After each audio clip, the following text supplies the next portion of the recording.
Hi, உங்கள் ride with மேமணி. Night தூங்குறதுக்கு முன்னாடி தொடர்ந்து இருமல் வருதா? இருமி தொண்டை எரிஞ்சு ஒரு மாதிரியான இரிட்டேஷன் சென்ஸை கொடுக்குதா? ஸோ அதுக்கு உடனே நம்ம வீட்டில் செய்யக்கூடிய எளிமையான வீட்டு வைத்தியம், அதே சமயம் தொண்டைக்கு இதமான ஒரு ஃபீலை கொடுக்கணும், நிம்மதியான தூக்கத்தையும் கொடுக்கக்கூடிய எளிமையான வீட்டு வைத்தியங்கள் நம்ம வீட்டில் உள்ள பொருட்களை வைச்சு எப்படி அந்த தொடர் இருமலில் விடுபடலாம் அப்படிங்கிறத பற்றி தான் இந்த வீடியோவில் பல இம்பார்ட்டண்டான பல யூஸ்ஃபுல்லான வீட்டு குறிப்புகள் சொல்ல போகிறோம். ஸோ அதை வீடியோவை ஸ்கிப் பண்ணாமல் பாருங்கள்.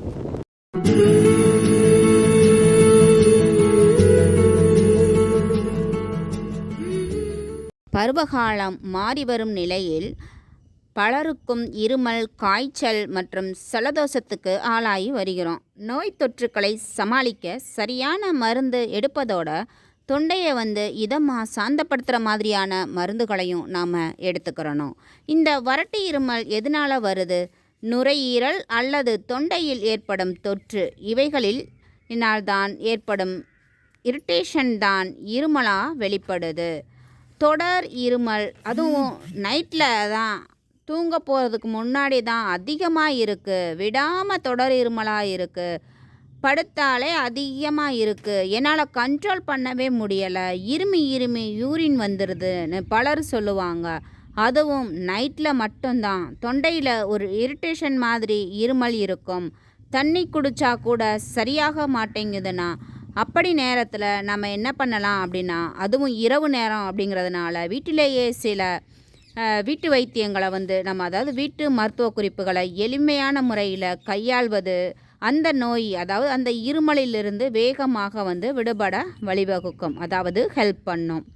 நீங்கள் 1 ஸ்பூன் அளவுக்கு மிளகாய் எடுத்து வெறும் வாணலியில் வறுத்து அது கூடவே 2 டம்ளர் தண்ணி விட்டு நன்கு கொதிக்க விட்டு 1/2 டம்ளர் வர காய்ச்சி அந்த 1/2 டம்ளரை சிப்பாக குடித்தோம்னா, அதாவது கொஞ்சம் இடைவெளி விட்டு கொஞ்சம் கொஞ்சமாக குடித்தோம் அப்படின்னா அந்த தொடர் இருமல் சரியாயிடும்.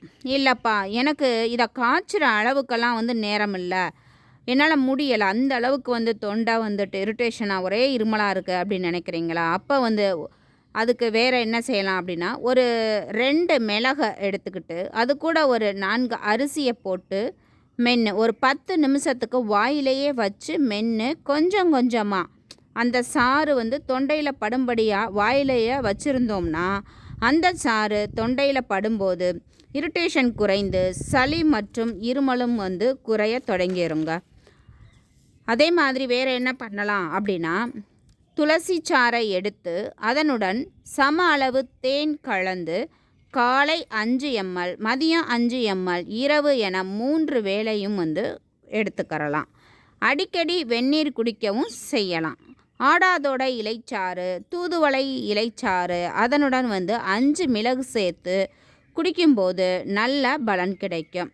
மேலும் பாலில் மிளகு சேர்த்தும் குடிக்கலாம். அதே மாதிரி சீரகத்தண்ணி 3 வேளை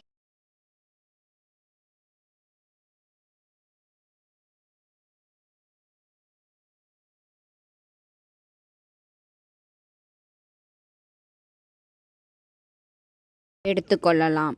சுக்கு கலந்த வெந்நீர் அடிக்கடி எடுத்துக்கொள்ளலாம். கற்பூரவள்ளி இலைச்சாறு, துளசி சாறு, வெற்றிலைச்சாறு இந்த 3ஐயும் சம அளவு எடுத்து அதில் சம அளவு தேன் கலந்து அதனுடன் 5 மிளகாய் பொடித்து போட்டு காலை மாலை என 1 ஸ்பூன் எடுத்து வறட்டு இருமல் முற்றிலும் நின்றுவிடும். அதே மாதிரி பார்த்திங்க அப்படின்னா, சாதாரணமாக நமக்கு சளி இல்லாமல் இருமல் நமக்கு வராது. இந்த இருமும்போது சளி கரைஞ்சு வெளிப்படும். நம்ம நார்மலாக இருமுறோம் அப்படின்னா கணீர்னு சளி வெளியே வரும். ஆனால் வறட்டு இருமல் அப்படின்னு பார்த்தோம் அப்படின்னா, அந்த வறட்டு இருமல் நமக்கு வரும்போது நுரையீரலில் சளி அடர்த்தியாக கோர்த்துக்கிட்டு உள்ளே இருந்துக்கிறோம். ஆனால் சளி இலகி வராது.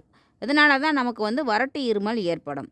அப்போ அந்த உள்ளே இருக்கிற அடர்த்தியாக இருக்க அந்த சளியை வெளியே கொண்டு வர்ற மாதிரி ஹீட்டாக ப்ரொடியூஸ் பண்ணக்கூடிய மருந்தாக நம்ம உள்ளுக்குள்ளே எடுத்துக்கும்போது அந்த சளி இலகி வெளியே வரும். அப்போ என்ன பண்ணணும்னா, சளி இலகி வெளியேறும். அதுக்கு என்ன பண்ணலாம் அப்படின்னா, சுடுதண்ணியில் மஞ்சள் தூள் 1/2 ஸ்பூன் சேர்த்து எடுத்துகிட்டு வந்தோம்னா இந்த வறட்டு இருமல் சரியாகும். அதே மாதிரி அதிமதுரம் வேர், அந்த வேரோட பவுடர் சிறிது எடுத்து தேனில் குழப்பி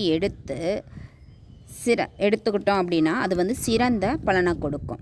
இஞ்சி துண்டுகளை வந்து தண்ணியில் சேர்த்து கொதிக்க வச்சு அதனுடன் தேன் கலந்து அருந்தும்போது வறண்ட தொண்டைக்கு இதமான உணர்வை வந்து அளிப்பதோட இருமலையும் மட்டுப்படுத்த ஹெல்ப் பண்ணும். வெதுவெதுப்பான பாலில் 1 ஸ்பூன் மஞ்சள் சேர்த்து கலந்து தூங்குறதுக்கு முன்னாடி குடிப்பதனால இரவு நேர இருமல் வந்து குறைந்து நிம்மதியான தூக்கமும் கிடைக்கும். பாலில் 1 ஸ்பூன் பூண்டு சேர்த்து கொதிக்க வச்சு மஞ்சள் தூள் சேர்த்தும் குடிக்கலாம். இந்த மாதிரியாக நம்ம வந்து அதே மாதிரி மஞ்சள் தூளை வந்து இந்த பாலில் பூண்டுலாம் கொதிக்க வச்சு எடுக்கும் பொழுது அதே மாதிரி தொண்டைக்கு இதமாக இருக்கிறதோட உள்ளே வந்து அந்த ஹீட்டை ப்ரொடியூஸ் பண்ணி, ஏன்னா மஞ்சள் பூண்டு இதெல்லாம் வந்து ஹீட்டை ப்ரொடியூஸ் பண்ணும், அந்த ஹீட்டை வந்து உண்டாக்கி நுரையீரலில் வந்து கட்டி சேர்ந்துருக்க அந்த சளியை வந்து கரைச்சி வெளியேற்றும். ஸோ இது மாதிரி நாம் வந்துட்டு இரவு நேரங்களில் ஏற்படக்கூடிய தொடர் வறட்டு இருமலால் அந்த தொண்டையில் வந்து ஏற்படக்கூடிய இரிட்டேஷன் அதனால் வந்து குறைச்சி தொண்டைக்கு இதமான ஒரு ஃபீலிங்கை கொடுத்து அதிக தூக்கத்தை கொடுக்கறதுக்கு, அதாவது நிம்மதியான தூக்கத்தை வேணும் அப்படின்னா நாம் வந்து இந்த வறட்டு இருமல்லேருந்து விடுபடணும். ஸோ அதுக்கு இந்த நான் சொன்ன வீடியோவில் வந்து சொன்ன குறிப்புகளில் உங்களுக்கு வந்துட்டு எது உங்களுக்கு வந்து செட் ஆகுதோ அல்லது உங்களுக்கு எது வந்துட்டு குயிக்காக அவங்க வீட்டில் உள்ளதாக இருக்கோ அதை வந்து செஞ்சு நீங்கள் வந்து அந்த இருமல்லேருந்து விடுபடலாம். ஸோ இந்த வீடியோ வந்து உங்களுக்கு பயனுள்ளதாக இருந்திருக்கும். அந்த மாதிரி பயனுள்ளதாக இருந்ததுன்னா உங்கள் ஃப்ரெண்ட்ஸ்க்கும் நெய்பருக்கும் வந்து ஷேர் பண்ணுங்கள். இன்னொரு யூஸ்ஃபுல்லான வீடியோவில் உங்களை சந்திக்கிறேன். நம்ம சேனலை புதுசாக பார்த்தா மறக்காமல் சப்ஸ்கிரைப் பண்ணுங்கள். தேங்க்யூ.